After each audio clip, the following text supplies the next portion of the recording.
সেটা হইলো আমরা সোনাই নদী।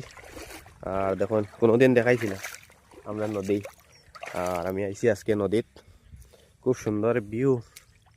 আর নদীর এই পারের নাম হয়েছে মনখাল আর এই পারের নাম হয়েছে পাটবাড়ি।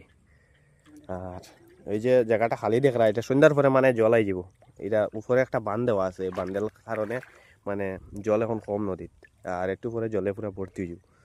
বর্তমানে জল কম না, বহুত জল। নদী কত স্নান কর স্নান কর। আমরা স্নান করি, আর বর্তমানে আমরা করি আর মানে স্নান মানে এই নদীটার জলটা দেখুন আপনার বহুত মানে পরিষ্কার জল, পরিষ্কার দুধ তো। হ্যাঁ। আত পুরা দেখা যায়, আত পুরা দেখা যায় জল বাম্পার। নদীটা হইলো সোনাই নদী। আমরা সোনাই নদীতে এখন বেলা বাজার, আমরা বেলা বাজার 4টা 5টা বাজি যার আমরা এখন আইয়ার স্নান করার 5টা বাজি গেছে, আমরা এখন স্নান করাতে আইছি সোনাই নদী। আর আমিও আইছি লোকে, আমরা আইছি আমরা মিডিয়া স্নান করব। হ্যাঁ ভিডিও বানাই, কারণ নদীর ভিডিও কোনোদিন বানাইছি না, লাগে আজকে আইলাম। তো কেমন লাগলো নদীর দৃশ্যটা একটু কমেন্ট করিয়া জানাইলে ভালো হইব, জানাইবা।